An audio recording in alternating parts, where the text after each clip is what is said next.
नमस्कार। आज के इस खास विश्लेषण में हम एक बेहद दिलचस्प और अहम कॉन्सेप्ट पर बात करने वाले हैं, जिसे डिवाइन ब्लूप्रिंट या ईश्वरीय रूपरेखा कहा गया है। स्रोत सामग्री के अनुसार ये मानव जीवन को सुधारने और पूरी दुनिया में सामाजिक एकता लाने के लिए एक बहुत ही विस्तृत मैनुअल का प्रस्ताव रखती है। यहाँ हम किसी एक विशेष दृष्टिकोण का समर्थन नहीं कर रहे हैं, बल्कि स्रोत सामग्री में दी गई इस जटिल दार्शनिक रूपरेखा को आसान और सटीक ढंग से खोलकर समझाने की कोशिश करेंगे, ताकि इन विचारों को पूरी तरह से समझा जा सके। तो चलिए शुरू करते हैं। जल्दी से देखते हैं आज हम किन मुद्दों पर चर्चा करेंगे। पहला, एक मैनुअल की आखिर जरूरत क्या है। दूसरा, इस डिवाइन ब्लूप्रिंट की परिभाषा।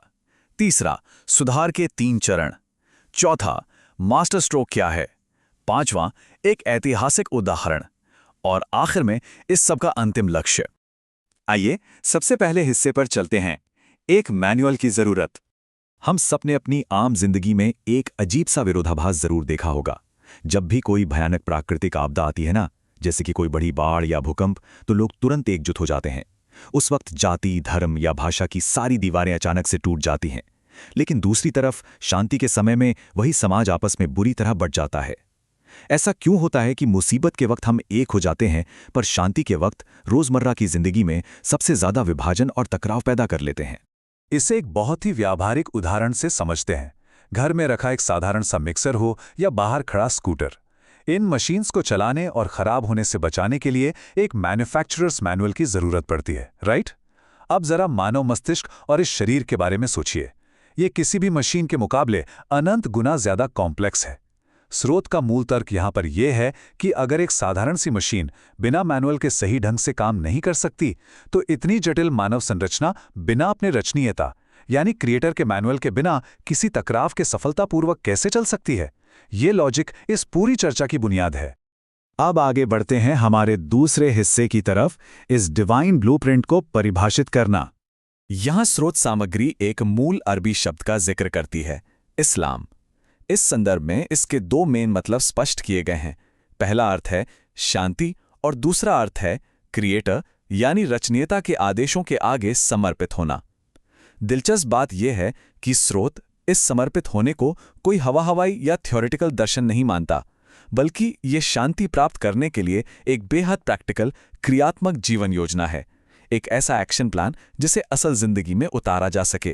अब सोचिए कि इस ब्लूप्रिंट की नींव क्या है। इसमें मानव सुधार के 4 मूल स्तंभ यानी पिलर्स बताए गए हैं।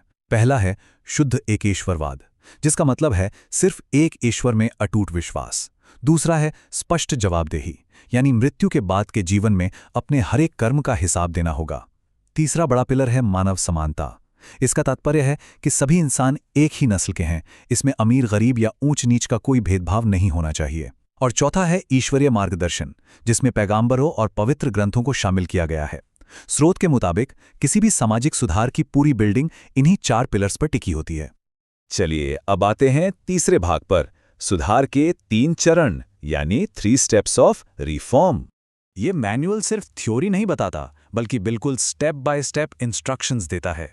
चरण 1 शुरुआत होती है एक अकेले इंसान के दिमाग और दिल में आंतरिक बदलाव आने से।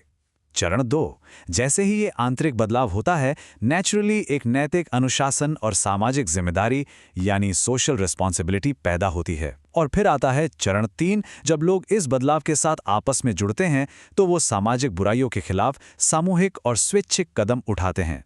ये एक डोमिनो इफेक्ट की तरह है। एक अकेले व्यक्ति के अंदर आने वाला छोटा सा सकारात्मक बदलाव धीरे धीरे एक लहर बनकर पूरे समाज को प्रभावित कर देता है।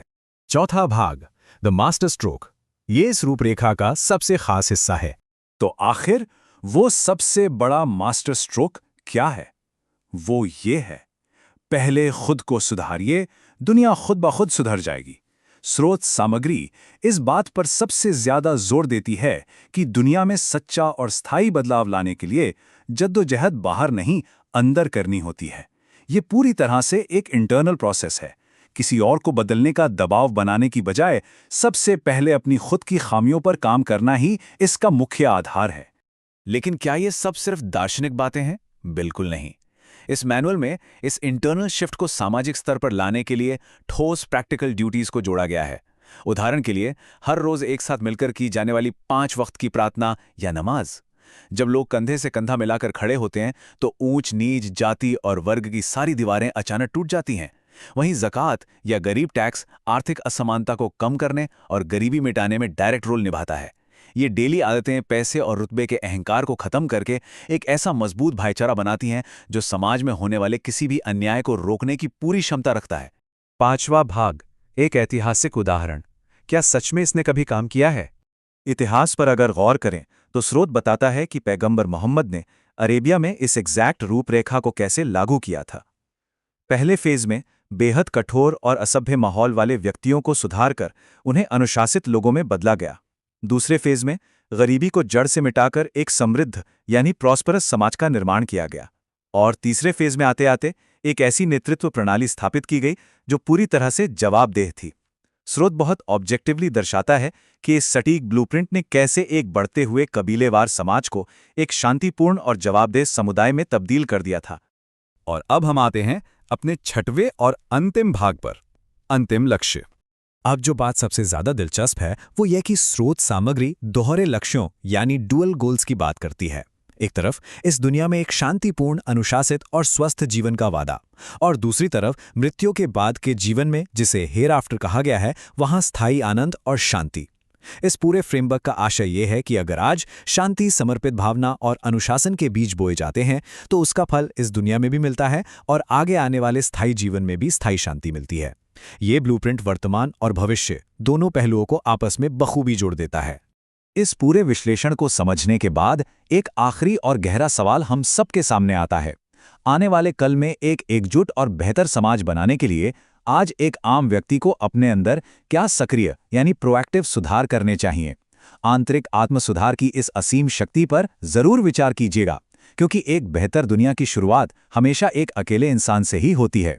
आज की इस चर्चा में हमारे साथ जुड़े रहने के लिए आपका बहुत बहुत धन्यवाद।